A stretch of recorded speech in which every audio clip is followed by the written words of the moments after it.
some from Ethiopia joining in. Give it a couple of minutes for other folks to join in. We're already at about 120 plus attendees. Today's session will talk a lot about leadership and what kind of skills do you need in turbulent times like now, when corporates are deciding what direction the company's future will lie in. Great to see folks from Qatar, from Nigeria, from Akola, from Accra again as well. Thank you for joining us here today. Our goal today is to help you understand a bit more about what leadership skills you may need to develop in a complex world like now. We'll also talk about the Schulich School of Business's curriculum that'll help you understand a little bit more about how they prepare candidates to lead good businesses in today's time. We learn about their global immersion options as well. But before we go to all of that, I want to take a second again to just welcome all of you here. We're nearly 150 of us here. For some of you that have been posting where you're joining in from, for the ones that haven't, please take a second. We'll get started in just under a minute. Folks are joining in from Patna as well. Lovely to see you guys here. We hope today's session is useful. We want to make sure that it's as interactive as we can make it for you as well. So a couple of house rules before we go into introductions. There will be times during the session where the speakers will ask you for responses. During that time, you're going to use the chat function at the bottom of your screen to answer to questions that the speakers are asking. If you have questions for the speakers, that means if Ingo or Vijender, when they're speaking, and I'll introduce them in just a minute now, but when they're speaking, if you have questions for them, please use the Q&A section at the bottom of your screen, where you can ask questions relating to the session or the school. And several folks that have joined us here from Schulich will be happy to help you and answer that today. But let's go quickly into some introductions. We've got Ingo Holzinger, who is a distinguished adjunct faculty and director of the Strategy Field Study Program and Skills for Leadership at Schulich. He's been at Schulich for quite some time. He runs the capstone project for the Schulich MBA program and is the course director for the Skills for Leadership, a signature course of Schulich's MBA program. He's also served as the program director for the Schulich Mini MBA and the International MBA as well. He's worked with various companies such as BMO, Toyota, Goldcorp, University Health Network, P&G, Cargill, and several others. His work's been published in several leading journals as well.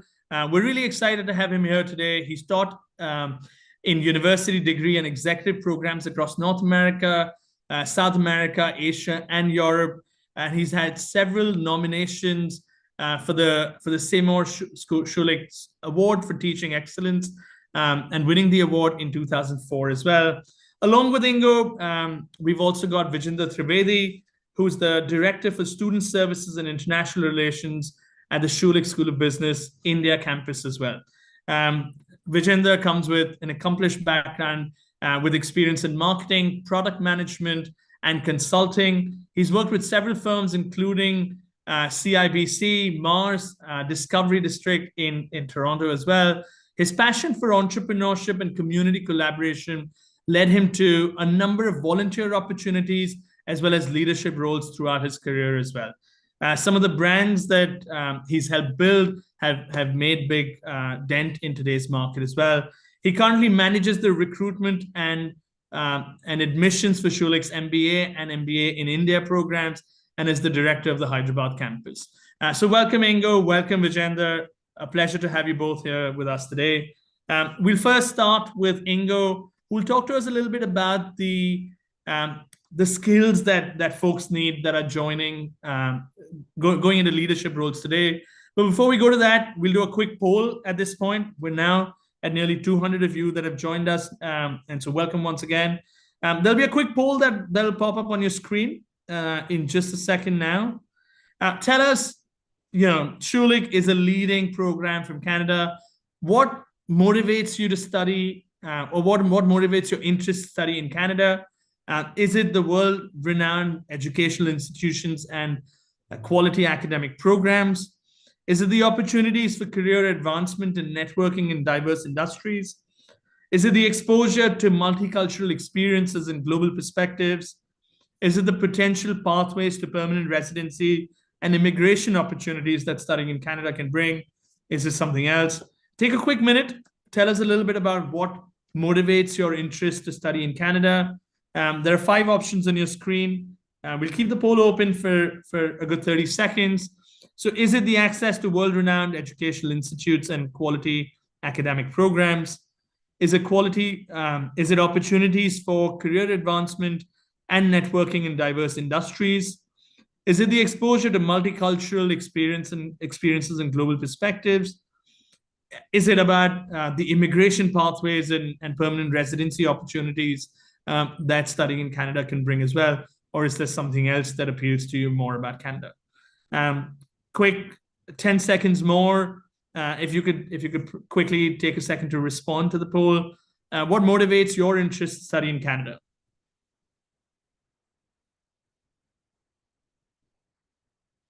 All right, we'll see the results now. A good number of you spoke about nearly 46% of the candidates chose opportunities for career advancement and networking being a key area of their reason to study in Canada. The second largest group, which was about 25%, chose access to world-renowned educational institutions and academic access. 19% spoke about the exposure to multicultural experiences. 8% chose the immigration pathway, and 3% had other areas of interest as well. So wonderful. Today's session will really hit the nail if you're thinking about how to build careers, what kind of opportunities will open up as you think about leadership roles as well. So without further ado, I'm going to hand over to Ingo to lead us through the next 30 to 40 minutes. Thank you, Paras, and welcome to everyone here. It's so exciting. 200 and almost 230 people in our session. Welcome to all of you. So my name is Ingo Holzinger. Paras kindly introduced me already, so I won't add too much to that. But if you decide to come to Schulich, it will be hard to avoid me. You will get me in the first semester, you will get me in your last semester. Yeah, you'll see. So what I have planned for today are 2 things. Before I get to my slides, is I want to give you a brief sense of one of the courses that I teach, Skills for Leadership. The session is entitled Leading in a Turbulent World. And I don't want to give you so much, here are the 3 best practices to become a great leader, because I honestly don't think that they exist. As we will explore in the session, a lot depends on the context. So I will be talking about, I don't know, 20, 30 minutes about leadership in a turbulent world. And then I want to introduce you to some options that we have at Schulich, because the learning does not just happen in the classroom. We go out in the field. And I want to introduce you to some of the options you have at Schulich going out in the field. So allow me to go to my presentation here. One moment.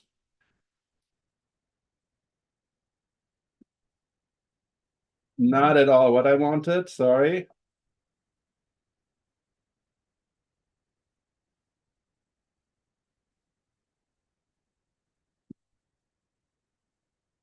One moment, sorry, I'm having some difficulties today. Slightly different system today. All right, so here are my slides, leading in a turbulent world. This is a webinar, so participation is not so easy, but I want you to participate a little bit through the chat. So leading a turbulent world. When we talk about leadership, what are some of the things that come to your mind? When you hear leadership, what are some of the characteristics that you associate with great leadership? If you could share some of your thoughts in the chat, that would be fantastic. Leading the path, okay, inclusiveness, big topic today, proactive. Vision, yeah, absolutely. Adaptability, planning, teamwork, effective communication, confidence, service, empathy. All right. All right, now it's going too fast. Peace and love. Wow, so fast. Delegation, impact, visionary. Okay, okay, okay. So let's super accountability, expertise, accurate forecasting. Now, in a turbulent world, that is a real challenge. Innovative, dedication, honesty, teamwork. Okay, so I can see a few of your answers that respond to interaction with others, interaction maybe with followers, with other people, with teams, and so on, motivating others. Then there are another theme that I see is problem solving. One more is has to do with vision, seeing things, giving direction maybe to the team, and so on. Proper management. Syed, I'd like to have a conversation with you on what that is. Supervision, courage, responsibility. Okay, lots of different things, that you associate with great leadership. Now, we have a list of, I don't know, what's my guess, 50, 100 different characteristics of good leadership. Do you want to be leaders? Well, good luck doing all of that. Sounds pretty challenging to me. So let me challenge our thinking a little bit. Here is a picture of a symphony orchestra. Is a symphony orchestra a good metaphor or a good model for great leadership? What are your thoughts?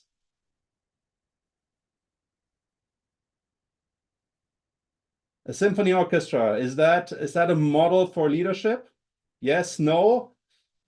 And why? Indeed true. Yes, yes, very. Clear communication, the coordination. Vignesh, yeah, lots of coordination and teamwork involved there. Who is the leader? Making everything in tandem. Yes, yes, yes, yes, yes, yes, yes. Has some characteristics of leadership. I would like to have a conversation with Paul here. Yes, the conductor is the leader. Okay, so is it a good model for leadership? I wish I could have this conversation with you, but for now, let me give you my thoughts. Yes, it is. Yes, it is a good model for leadership, but it very much depends on the context. Imagine, and I know I will be shortchanging classical music somewhat in this case, but imagine going to a symphony, to a symphony orchestra, to a symphony concert, 3 consecutive nights. It's the same orchestra playing even the same piece of music. What do you expect to hear? Probably some consistency. I would imagine you want to have consistency, that all 3 performances, while they definitely will be somewhat different, but as close to perfection as possible. That is my assumption. So the model that a symphony orchestra displays is what? A model that aims for a consistent result. Can we agree on that? You have a conductor who can be defined as the leader, and the conductor leads an organization of highly trained experts, all of them very good at their instrument, but it needs the coordination, it needs the collaboration to create something great. Yes? But the great thing, and you can see it in front of the conductor, you can see it in front of the musician, the great thing here is written as a score of music. So this organization knows pretty well what direction they're going in, no? In a symphony? There is some consistency, So this, having a conductor and lots of expert and having coordination, is a great leadership model for what? For creating consistent results. Make sense? Okay, then what about this? Now we're looking at a jazz band. Here, Miles Davis. What is the difference between a symphony orchestra and a jazz band? Is this a good model of leadership? Sorry, let me ask this question. Is this a good model of leadership? A jazz band? Yes, it is. Yes. There's no clear leader. Betty, I'd like to have a conversation with you on that. Spontaneity. Yes. Depends on the context. Again, depends on the context. Helena, exactly that's what I'm getting at. I would argue this is a great model of leadership, just like the symphony orchestra is, but it's a different context. If you go and see a jazz band 3 consecutive nights, and even if it's the same band and they play the same pieces, you would probably be horribly disappointed if the result was consistency. Right? The purpose of a jazz band, is very, very different. It's about improvisation. It gives, here, what I see, Donald says, gives room for innovation and is individualized. Yes, so here you have a collective, but also highly individualized contributions. Great, great. Gives room for initiative, I see. Excellent. Distributed system. Yeah. Jin Shan, very good. It's a distributed system of leadership. And the roles actually change. There is no one conductor. The roles change. Now, is this a good model of leadership? I think so. But as was said earlier, in a different context.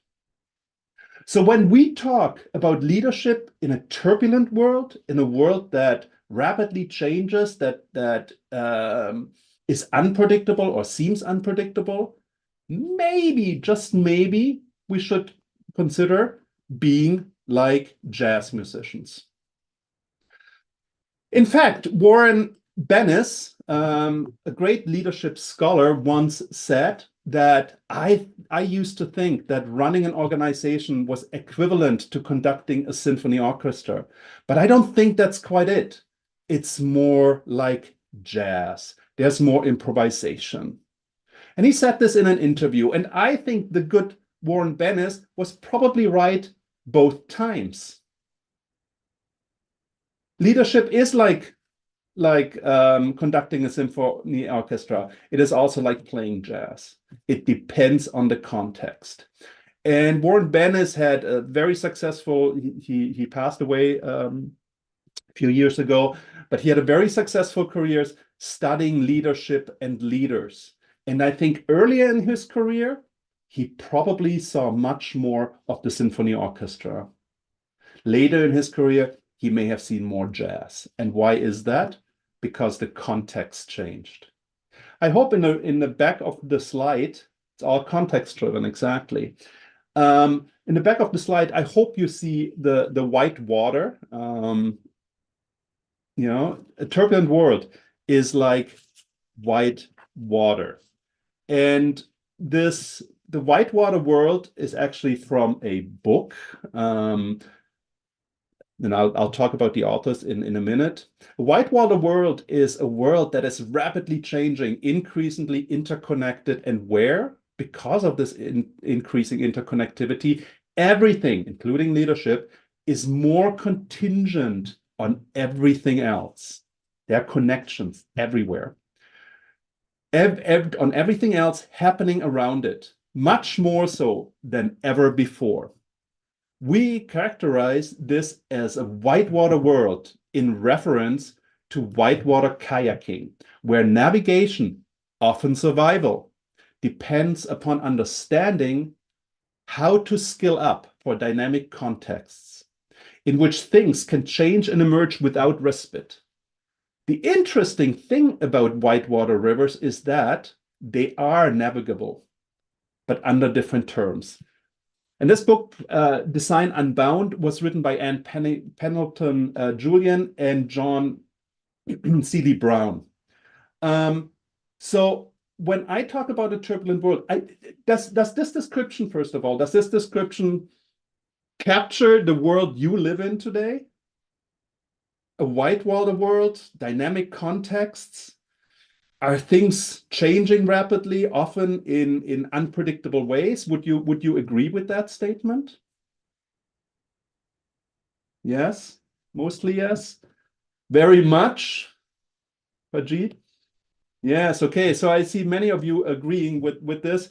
So maybe if this is true, if absolutely, Ernest, if this is true that our world resembles a white water world, then maybe we have to adjust our leadership. Maybe we have to adjust our leadership from the symphony orchestra to more of a jazz style leadership because there is more improvisation, it's more flexible, it's more adaptable, and so on. So here is my quick video. It's unfortunately not me in this whitewater kayak.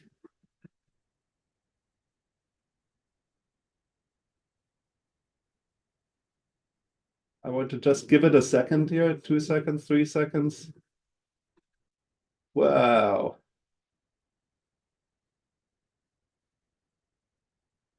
All right, here we are at the end of this video clip. What skills do you need when you navigate white water? You just saw a video. What skills do you need? How do you need to lead in a whitewater world? Strength, yeah. Balance, patience and calm, interesting. Resilience, because unexpected things happen to you. Swimming, I like that. Very good. Quick decision making, you have to be responsive to what happens around you, right? Courage, very good. Very good. Courage. Agility, love it.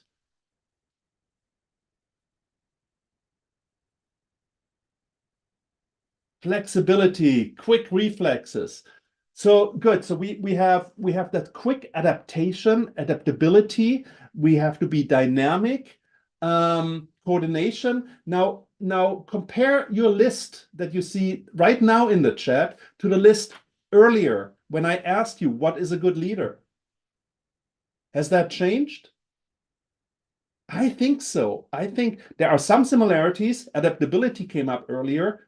Adaptability is coming back now. Something about dynamism and so on. But we suddenly see very different characteristics. And I find that interesting. So maybe the leadership models that we have in our heads don't necessarily are the leadership models that we need to be successful in a turbulent whitewater world. And that is one of the key features that we investigate in the course that I direct and teach, Skills for Leadership. So instead of talking about leadership theories that have been developed over the past 50 years that are fairly stable and so on, we talk about this whitewater world and we investigate what we as individuals, what kind of characteristics, what kind of skills we need to learn. How do we become more adaptive, visionary, and so on? Sadiq says critical thinking. Critical thinking plays, may I say, a critical role in all of that. It's very significant. So there are hooks, there are differences, right, between rowing a rowboat, even speed rowing, and rafting in white water. Both are needed. Both are effective. One is like the symphony. One is like jazz. And in the course that I'm responsible for, we focus more on the turbulent world, on the white water, and investigate what are the skills that we need to develop and get into the development. I can't cover everything today. If you join me at Schulich, then we'll spend a semester on this and develop some of the skills that we believe are necessary for success, for effectiveness in a turbulent world. Now, where do we take our knowledge from? There is a science called complexity science. You may heard of the last two, I think, Nobel Prizes for physics were both to complexity scientists. Now, there is complexity happening in the natural sciences, but there's also a complexity lens for social systems, organizations, businesses, markets, and so on. And here we talk about complex adaptive systems. Now, what is a complex adaptive system? This is a complex adaptive system. So this is a GIF, it will repeat itself. But look at it for a few seconds and then in the chat, tell us what you see. Don't make sense of it. Don't explain it. Describe what you see.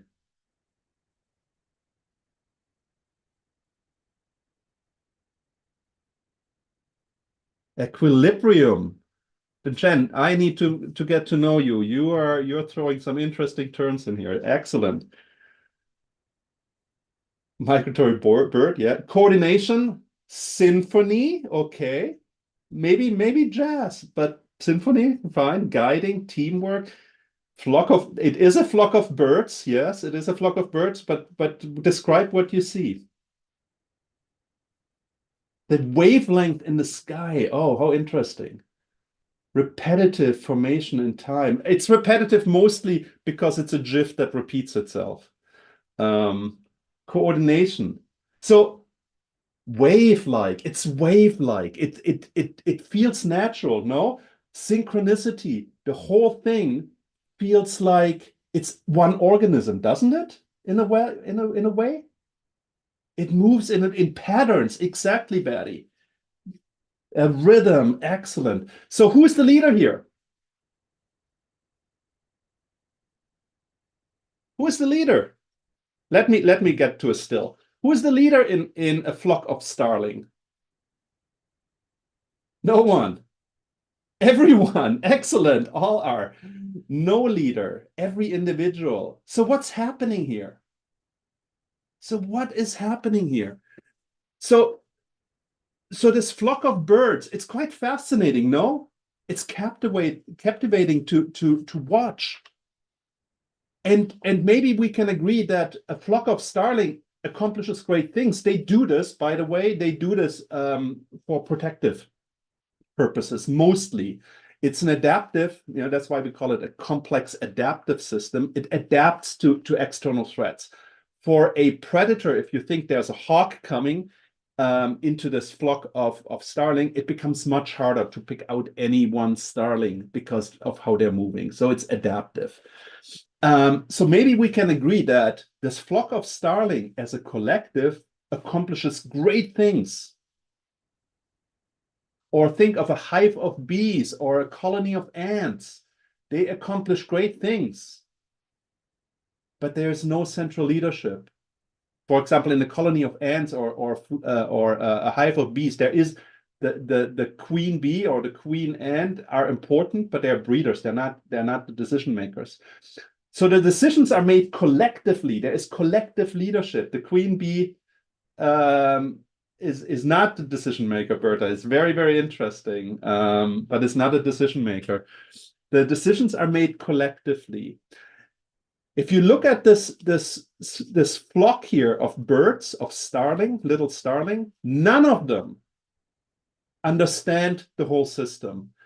None of them understand how to make the system work. It's the rules between them. It's the relationships between them that determine what the flock does. So there is no central leadership. It's not a symphony orchestra with a conductor. It's more like jazz, where the interaction between the different members of the flock determines what happens in the flock. No individual bird makes the central decisions here. Now, we humans still don't have a full understanding of what happens. And the best explanation of what happens in this flock of birds came from Craig Reynolds, who did computer simulations. And he found 3 rules that get close to explaining what happens in a flock of birds. The first one is separation, the first rule. So let me take one step back. The birds appear to follow certain rules. And if they follow certain rules, the flocking behavior will happen. That's our human best explanation for this. The first rule is separation. Birds steer away from members of the flock when they get close. So if they come too close, they steer away. Did you see any birds falling out of the flock? No, doesn't happen. In fact, let me ask you another question before I get to the other two rules. Have you ever had a bird hit a window? My guess is yes, that many of you have had a bird hit a window, have seen this. Have you ever had a flock of birds hit a window? No, a flock of birds will not hit windows, other than in Hitchcock movies, the birds. It will not happen because in these flocks, birds become hypersensitive to their environment. Okay, individual birds may make mistakes. Flocks of birds don't make the same mistakes. So the first rule is separation. The second rule, alignment. Birds tend to steer to face the same direction as the average bird in their neighborhood, of their neighbors. So neighboring birds. And more recent research actually found that it's 7 birds that they can pay attention to. So they try to go in the same direction as the average of the 7 birds around them. That's how you become this that's how the flock becomes so coordinated and seems to be going in one direction, right? And the third one is cohesion. Birds steer to move toward the average position of local flockmate. You saw the rounded corners of the flock. It looked like a wave. It looked round. That comes from cohesion. So instead of all going outward, they go inward. Okay? So complex flocking emerges. Now you've learned a lot about flocks of birds. What have you learned about leadership? Well, humans aren't like birds. For humans, this flocking behavior will not work. But I think that maybe we can take a few lessons from birds, from nature, and maybe from jazz. So we'll do much more. If you join us at Schulich, we'll do much more about this in the course. We will learn much more about this. But for now, maybe let me summarize some of the implications. If we live in a turbulent world, if we deal with white water around us, we need to learn to lead with uncertainty. Best practices and standard operating procedures to reduce uncertainty is important, but in a turbulent world, it will actually not work. So we have to go from best practices to pattern recognition, as some of you have already noted in the chat, to adaptability and flexible thinking. Best practices work when things are stable. In a stable context, best practices are fantastic because they create efficiencies. When things change a lot, best practices can actually be detrimental, can keep us in a place when we need to change. So instead of best practices, we look for pattern recognition, adaptability, and flexible thinking. Second, we need to learn to lead with disagreement.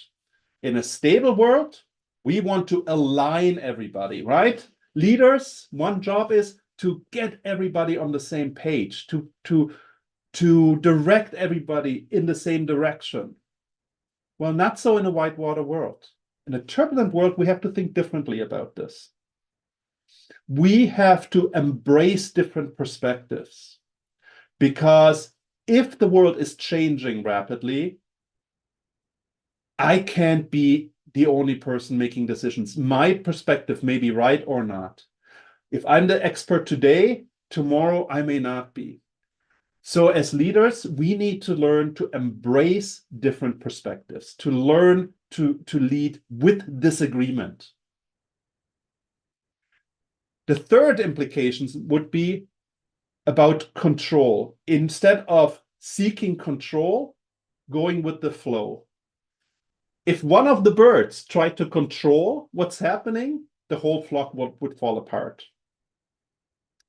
So as leaders, we often have the urge to control things, especially during crisis situations. And sometimes this is exactly what needs to happen. But sometimes, depending on the context, we need to go with the flow. We need to recognize the patterns, shape the patterns, go with the patterns, instead of trying to control. When we try to control in a complex, in a turbulent environment, things will typically they crash. They break catastrophically. Relationships become really important. The fourth implication is the relationship. There was no bird who was the hero bird who showed, we're going this way, I'm going to give you the direction, let's go this way. Didn't happen. In very turbulent environments, leaders need to be relationship builders. We need to be capacity builders.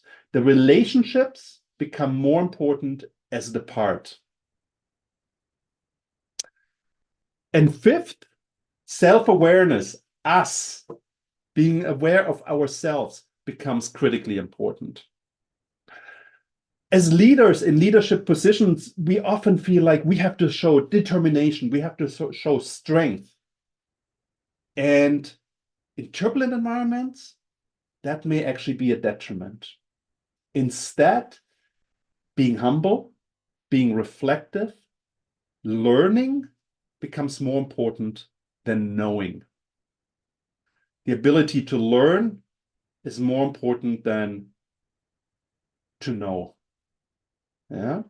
So here are some of the implications from of what we have talked about. Some of these implications come from complexity science, which deals with these complex adaptive systems out of nature. We see many of them in our human world as well. I know this was a bit rushed, but I hope, what I'm hoping to do with this session is not to give you all the answers, because frankly, I don't have them, but to make you think. So some of your courses in an MBA program or in a Master of Management program will be about best practices. What are the best practices in the industry? What are the best practices in a profession? And some of the courses, like mine, Skills for Leadership, are more about the critical thinking and expanding our minds. And I hope that with this session and our brief examination here of leadership in a turbulent world, I hope I gave you some food for thought. I stimulated your thinking a little bit, and maybe I have convinced you to see leadership a little bit more like jazz and a little bit less like a symphony orchestra, or at least maybe listen to some jazz. So I'm happy to field questions afterwards, but let me quickly change directions a little bit. So we have talked about leadership, and it was a bit theoretical. It was a bit conceptual. I think at Schulich we are very strong in the classroom, but the classroom is not everything in a Master of Management or an MBA program. A big part of it is also what we do in the field. So we have created many opportunities for our students to take their classroom learning and apply it outside in the field. Here you see a screenshot of Toronto, downtown Toronto. And I want to introduce you to some of the opportunities that exist in experiential learning and international travel and such. Here's the Master of Management. For those of you interested in the Master of Management, we have an enterprise consulting project where you, for one semester, will consult with an organization. So you are the consultants going into an organization. And I'll give you an example later on when I talk about the MBA, the Master of Business Administration. We also have a professional development hive, which is also highly experiential, and where you gain the professional skills. It is offered in the Master of Management as well in the MBA. We have an international study tour that I will be leading this year. In April and May, we're going to Chile and Peru. For the Master of Management students, we also have 2 sustainability courses that take you out in the field, Innovating for Sustainable Impact, where one of my colleagues will take you to Costa Rica to work with organizations on the ground. And another one where you will work in Toronto with the Mars Discovery District in scaling climate innovations. So here are some of the, it's not all of the offerings, but some of the offerings for the Master of Management. I'm personally more involved in the Master of Business Administration, the MBA. We have the strategy field study, we have the professional development height, the graduate international study tour, we have placement courses, we have 2 very, very interesting startup entrepreneurial experiential opportunities, the Startup Lab, the Together mission, where our students work with entrepreneurs, inventors in India. We have an intelligent innovation ecosystem design, a new course where students internationally, where Schulich teams up with students from other universities on innovation. And we have the Innovating for Sustainable Impact, course. A little bit more about the 2 courses that I'm involved. So one of my, not to Africa yet, Hubert, not to Africa yet, but we're expanding our offerings. So one of my roles at Schulich is I'm the director of the strategy field study, which is the capstone course of the MBA program. It's a 2-semester course where you, with 5 others, will work as consultants for an organization. You do a strategic deep dive and strategic audit for a client company.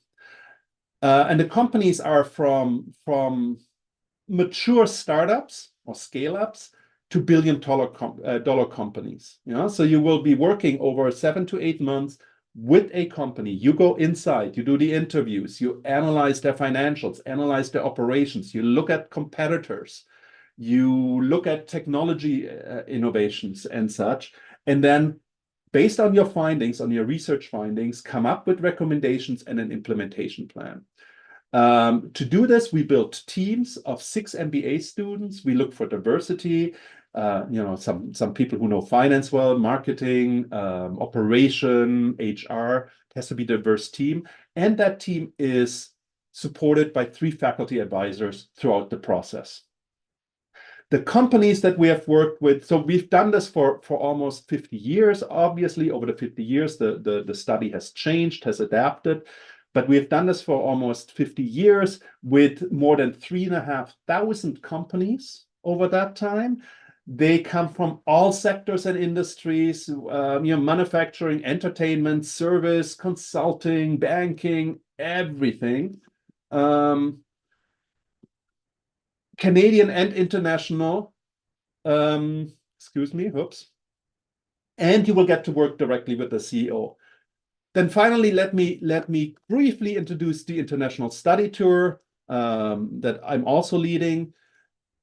It's an immersive tour of 2 host countries, Chile and Argentina last year, Chile and Peru this year. We are expanding. Our next one will probably be to Asia, but Africa would be fantastic. Here are some of the pictures of Lima, Peru, and Santiago and Valparaiso in Chile. This is a 10-day tour. During the tour, there are more than 10 business visits. Here are some of the businesses that we visited last year in Chile and Peru. Just to give you an idea, very diverse. The students engage in a business challenge. Here you see our students engaging with our client, Negocio con Impacto. I'm not going to read all the text here, but we did a consulting project in Chile with a Chilean company, the students, and you see the students presenting here at the company, and you see a lot of smiling faces. It was a fantastic experience. And we're not just doing business, we're also having fun when we travel. So here you get an impression of what you do on these study tours. It is pretty great, Sadiq. I have to say, that's why I'm involved. And here, just to wrap it up, a sample. This is the itinerary for our upcoming tour. Actually, it has changed a little bit, but this is the last one that is printed. Just to give you an idea of what the study tour is all about. So thank you for your attention. I apologize for rushing through a little bit here. Leadership in the classroom and in the field. I hope to see you at Schulich to welcome you. If you come, reach out, tell me that you attended the session and we'll connect. There were so many good answers from you. I wish I had more time to interact with you, but maybe that time will come. I hope this was useful. Thank you for your attention. And over to you, Paras. Thank you, Ingo. I thought I learned so much more in today's session as well. So thank you so much for being such a great speaker for us today. And next up, we'll move to Vijender, who will talk to us a little bit about the MBA program at Schulich, as well as the MBA in India program. Vijender, over to you. And while he's setting up, just a quick thing. If any of you who are attending today's program have questions about the Schulich programs in general, please post on the Q&A section at the bottom of your screen. We'll try and take a few questions now, but following this presentation in a few minutes after, we're also going to move out to breakout rooms. Now, these breakout rooms will give you the individual opportunity to speak one-on-one to the admissions team at Schulich. So stay along. We're going to share the links in the chat shortly. But in the meantime, if you have any questions about the school, please feel free to post some of them in the chat in the Q&A section at the bottom of your screen. BT, over back to you. Great. Thanks, Paras, and thank you, Ingo. Amazing session. I learned a couple of things today, so thank you for that. So hello again and welcome. Thank you for joining us. Good morning, good evening, good afternoon. My name is Vijender Trivedi. I'm the Director of Student Services and International Relations. And in today's presentation and in this session, I will give you a brief overview of the MBA programs we offer at Schulich. And I'll also discuss the Master of Management program, the one-year Master of Management program that we offer at Schulich. Right? Great. So I always like to start with this slide. Right? Schulich is ranked #1 in Canada by top global ranking agencies. And the reason I'm sharing this is where you do your MBA or master's from is very important because that is going to stay on your resume for the rest of your career. Right? So having a very strong brand or your resume is important. Okay. And if you need more details about our rankings, the programs, of course, you can visit our website. Okay, so the 3 programs that I'll be covering today are MBA, MBA in India, and Master of Management program. So we'll start with our MBA program. So MBA, it's a 2-year MBA program in Toronto. The key advantage of the Schulich MBA program is that it is truly customizable. Your MBA, your way. You have 17 specializations and 100+ courses to choose from. Right? And of course, you can also add on a graduate diploma to your MBA, plus you can also look at some of our joint degree options.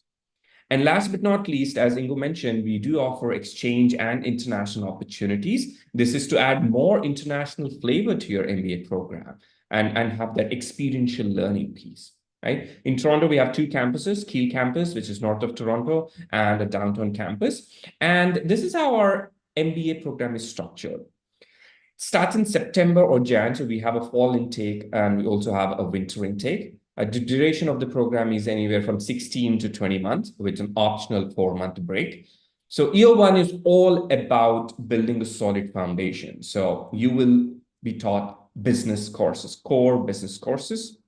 And after your year 1, you have an option to pursue an internship to gain some experience. And then you get into your year 2. And year 2 is all about specialization. It is about the strategy field study that Ingo highlighted. And this is super unique to Schulich, just so you know, the 601 project, the strategy field study. It is not a quick 4 to 8 week project where you do some research, interviews, and present. No, it is an 8-month long live consulting project where you'll be solving a real business problem for a real client, right? And that is super unique to Schulich.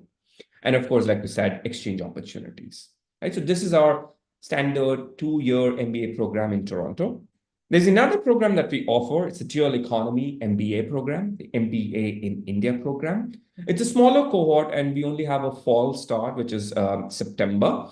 It's the same MBA program, the structure differently in year one, right? So year one, MBA one is delivered here in India at our Hyderabad campus, where faculty fly from Toronto to India, to Hyderabad, to teach all core courses. So from September to April, students are here, year one, term one, and term two. And in April or mid-April, late April is when students move to Toronto to pursue an internship. So they do their internship May, June, July, August. And then in September, they merge with the year two cohort. And year two, as we know, is all about specialization. And one important thing I'd like to mention is you're able to specialize up to 2 areas of business. And we'll look at the specializations that we offer in a minute. And of course, you'll be able to do the strategy field study, and you become eligible to apply for a post-graduation work permit. This program is accredited by AICTE and is offered in partnership with the GMR School of Business. And the next slide, I just thought it's important for you to know that we have a very strong India advisory board. We have some top business leaders on our board here in India. And of course, Mr. Ratan Tata was part of this board. He stepped down last year due to health reasons. But as you can see, we are really top leaders, and they're not just on paper or on this slide. They engage, they regularly meet to discuss what's next for Schulich in India, right? We discuss strategies. They are heavily involved, right? And with that, we also get access to corporate India, right? I just thought you should know we have a strong advisory now. Right? And very quickly, this is how the MBA program, whether it is the MBA program or the MBA in India program, this is how the program is structured. The first block that you see is your year one, solid foundation, business core business courses. And then 2 and 3, block 2 and block 3 is your year 2. 2 is acquire a real world experience. Of course, 601 project is one of the projects, mandatory projects that you will do as part of the program. And 3 is specialization. So you, of course, choose electives and specialize in the areas of your choice. And if you're curious, here are the 17 areas of specializations that we have, right? And you're able to specialize up to 2 areas of business, and you can choose functional and one cross-functional or both functional specialization. And that is why I said it's truly customizable MBA program. It really depends on what you want and what your post-MBA goals are. Okay. Very quickly, very important again, career opportunities. This is a snapshot of the class of 2022 employment report. Of course, our team will be publishing the class of 2023 report soon. But if we look at it here, 90% of students were hired within 6 months of graduation with an average starting salary of 98,000 Canadian dollars, right? And you'll have to look at this through another lens where this class of 2022 started in 2020, COVID, right? And this is the outcome, and these are the results, right? So if you want more information and details, of course, we can share with you the employment report. And if you have questions, of course, you can reach out to us. Okay. And of course, and how do we do this? We will, of course, discuss in the meeting room or the breakout room. We have a really strong support system in place to help our students succeed. Great. So MBA in India. Now let's look at the Master of Management program. And this is a specialized master's program that we offer to non-business grads who have less than 2 years of experience. Again, this is one of the 9 specialized master's programs that we offer at Schulich, right? But for this presentation, I'll just focus on Master of Management program. Like I said, it is for graduates with non-business degrees, and you must have less than 2 years of experience. Right? And if you look at the curriculum highlights, again, you'll touch all functional areas of business. You'll look at business communication, team dynamics, organizational behavior, strategic thinking, of course, right? And you'll also be doing an enterprise consulting project, as Ingo mentioned, right? So you will have the capstone and real world experience learning as part of this program. One important thing to note here is you also qualify. Let's say you finish the program, Master of Management program, and you start working in Canada. Maybe you get 2 years of experience. You can come back and do your MBA in 8 months, right? So you become eligible to do our accelerated MBA program after gaining some experience. Okay. And very quickly, one question that we always get asked, like about different streams within Master of Management. This is one popular stream that we offer at Schulich, and that's the entrepreneurship stream. And how do you get into this stream is by selecting or for opting for electives. And I've listed some of the electives here: startup marketing, VC and private equity, entrepreneurship and new firm creation. So if you opt for these electives, you will be part of the entrepreneurship stream, right? Again, if you have questions, happy to answer those questions in the meeting room or the breakout room. And again, let's quickly look at the career opportunities. And here, the lens that I want you to use is, this is, again, class of 2022 employment report, but students have less than 2 years of experience. Some of them don't even have year experience, right? They're fresh out of college, they want to do their master's, right? So 92% of students were hired within 6 months of graduation. And you can see that some of the top firms recruit at Schulich for this program, right? So you have Amex, you have CIBC, top bank in Canada, RBC as well, Samsung, TD, Deloitte, of course, right? So you do have some amazing career opportunities if you opt for the Master of Management program. Right. So those were the 3 programs. Again, I did not get into a lot of details. So MBA in India, and Master of Management. And very, very quickly, here are the eligibility requirements. I know, Horace, you're waiting for me to, end this presentation, but this is again important, and we'll get into the details. But some, top things that I want to highlight here is academic and GPA requirements. As you can see, 4-year undergrad degree for MBA and MBA in India, and for Master of Management, it has to be a 4-year non-business undergrad degree, right? GMAT is required for our MBA program. For our Master of Management program, you don't need GMAT or GRE. Work experience, again, we get this question a lot. That's why I want to clear it here. For MBA or MBA in India, you must have more than 2 years of experience at program start. And for Master of Management, you must have less than 2 years of experience. English language test, again, it's optional. If your medium of instruction in undergrad was English, you're exempt from this, but we do accept these 2 scores.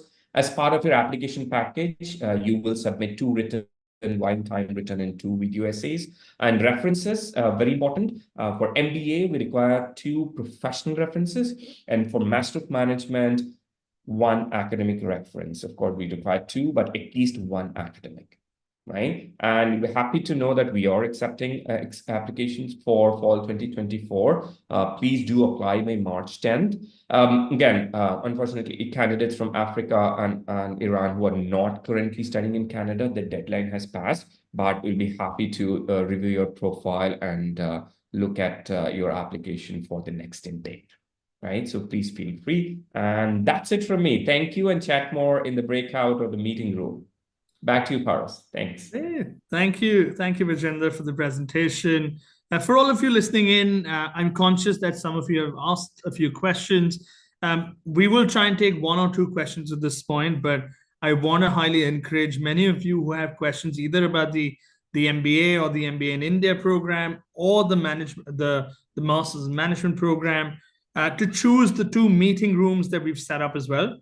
This is where Vijender and several other folks from the Schulich team will be present to answer more questions for you. But here, I'll take just 2 questions very quickly before we move to the meeting rooms here. Vijender, this one's for you. There's a question on, can a graduate with non-business degree with 2+ years of experience apply for the MBA program and also get any financial aid as per the scholarships program? I know this is every student's dream question to know the scholarship chances.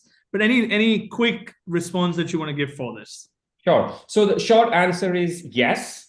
And the detailed answer is, I think you have a good profile, at least from what I'm seeing here, right? Non-business degree with 2+ years of experience, right? And the non-business degree needs to be at least 4-year degree, right? If you have a 3-year undergrad degree, then we do require 3 years of experience at program start. So at program start is important, and I keep stressing on that, is because let's say you're applying for September 24, by August 24, you need to have 3 years of experience if you have a 3-year undergrad, and 2 years if you have a 4-year undergrad. And for scholarships, yes, we do offer merit-based scholarships to all of our international students. No separate application is required, like you're automatically considered and you will get the scholarship offer when we send you the admission letter. But we also have partnered with Seed to offer additional scholarships, which I'll let Horace highlight. But yes, if you have a good, strong profile, like we say, we do holistic evaluation, you have a good GPA, a good GMAT score, then we'll be happy to offer you scholarship. Great. Thank you for that, Vijender. A quick note for some of you that are asking about the meeting rooms. The messages here on the chat have the links already. All of you should also receive a WhatsApp message to be able to get the link to the meeting rooms too. So over the next minute or two, we'll quickly move over to those meeting rooms. I want to take one more question that's come up as well, which might be, and I know there's 7 really good questions out there right now. The Schulich team is replying to some of them, so thank you to the folks that are doing that. But Vijender, one thing that comes up for a lot of students is around career opportunities. We saw that one of the biggest question areas or areas of interest to study in Canada was around professional opportunities. How easy is it to gain internship opportunities while at school? Mm-hmm. I think that's a great question and important one, because again, as students coming from another country, you do want to gain some Canadian experience before you look for your full-time roles, right? So I'll talk about the support systems in place that we have to help you find internships. So you can do your internship between your year 1 and 2. So we have a couple of channels and support systems. The first is, of course, our Center for Career Design. So you will have a career coach, an industry advisor that you'll be assigned, and you can work with them one-on-one to look for opportunities to connect with people in the industry, right? And as part of this, we do a lot of networking sessions, right? So we bring in industry experts, we bring in our alumni, and you would interact with them and then look for opportunities, right? Internship.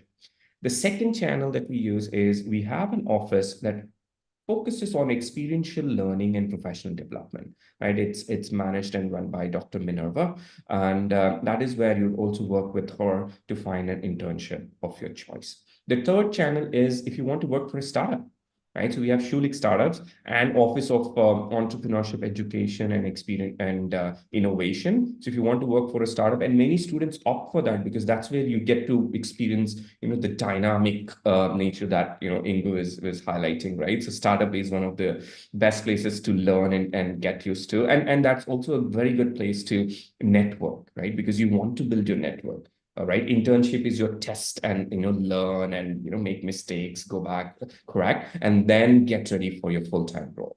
Right. And last but not least is the alumni network, right? We have an excellent alumni network, 35,000 alumni in 90 countries, and they're very well placed, right? So you should tap into that network, and we are here to help you. We also have actually an alumni student mentorship program that you can formally enroll and make use of, the opportunity that's available, right? And then you find an internship of your choice. I hope that answers the question. Yeah, thank you, Vijender, for that. There are several more questions pouring in, so I'm going to take a pause at this point. I'm going to request everybody who's interested in the MBA in Toronto or the MBA in India to move to the Zoom link that is now posted on the chat for the MBA programs. And in parallel, the next link, which has just come up on your chat now, for the MMGT, as the master's is called, the master's in management. If you have 0 to 2 years of experience and are thinking about a specialized master's program, please go onto the Zoom room link there. The idea is over the next 15 minutes, Vijender and the entire team at Schulich will be available to answer questions for you about various opportunities, more one-to-one discussions as well, where you will be able to unmute and ask questions yourself too. So if I can request all the folks that are interested to further this conversation. I know we've not been able to take too many questions at this point, but I want to really thank Ingo and Vijender specifically for all the expert advice, the lovely session that Ingo you ran for us earlier today as well. And thank you once again for taking the time out and being here with us today. For all the students that are still in this room, if I can request you to choose one of the two meeting rooms that are most relevant for you. It's either the MBA meeting room or the Masters in Management room. You will have the opportunity to speak to the Schulich team, ask your questions directly, be it around funding, be it around the GMAT. I know there was quite a few questions that came up around the GMAT waiver, application fee waivers, scholarships, as well as elements about the tech MBA. I can see a couple of questions that have come up on the tech MBA as well. So please move to the meeting rooms. This room will be open for a few more minutes, but we'll close this so all of you can go to the individual Zoom rooms as well. So just on your chat function at the moment, you should see the links to both the rooms. Thank you once again for joining us here today, and we hope you'll continue the conversation in the meeting rooms. All the very best for the career that you're looking to build forward. And thank you once again for the entire Schulich team to join us here today. Thank you. Thanks, Faraz.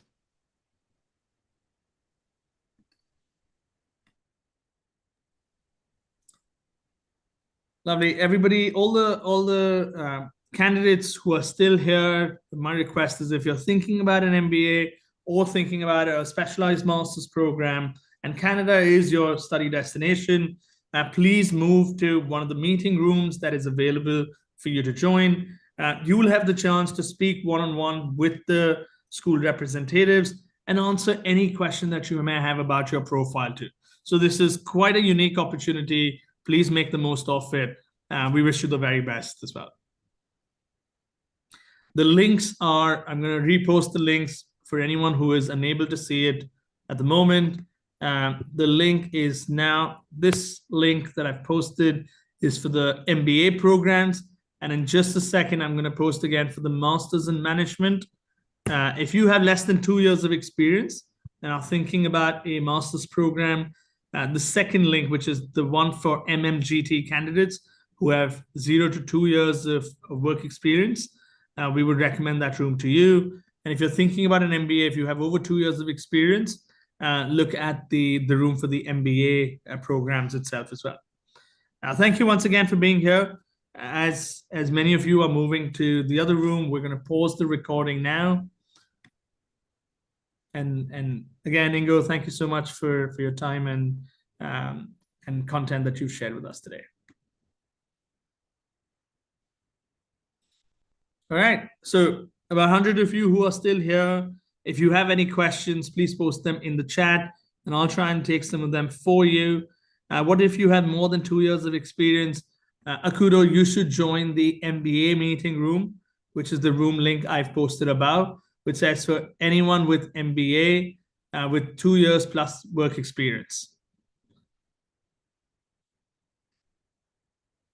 I'm going to post the link here again, just for everyone's reference. Yeah, if you have 2 years plus work experience and are thinking about an MBA program, please join the link on the meeting room that I've posted on the chat. If you are thinking about a master's program, just message hi on the chat and I will send you the link for the master's program meeting room as well. All right. George, here you go with the link. Please feel free to join the meeting room there. We're going to close this room in less than 4 minutes. So my advice would be to choose the room that is most relevant for you and make your way towards that. Thank you once again for joining us here today. We hope that this session has sparked an interest that may help you decide what your potential program or study opportunities are as well.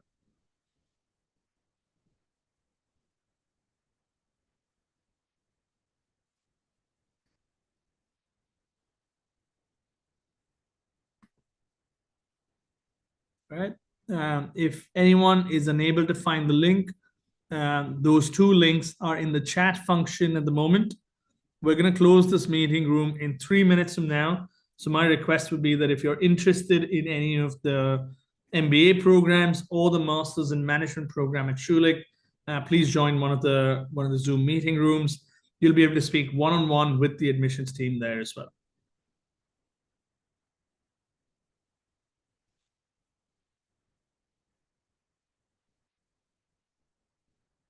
Wonderful. If anyone has any questions, please post them in the chat, and I'll try and help you navigate your way as well.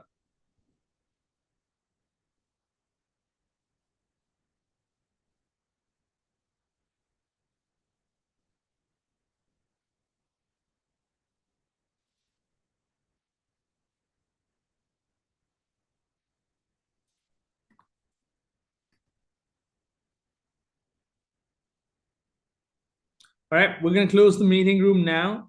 For anyone who would like to get the links, this would have also come on WhatsApp to the number that you registered for the event with.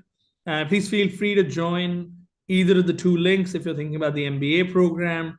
The Zoom room link for the MBA program is now again posted on the chat.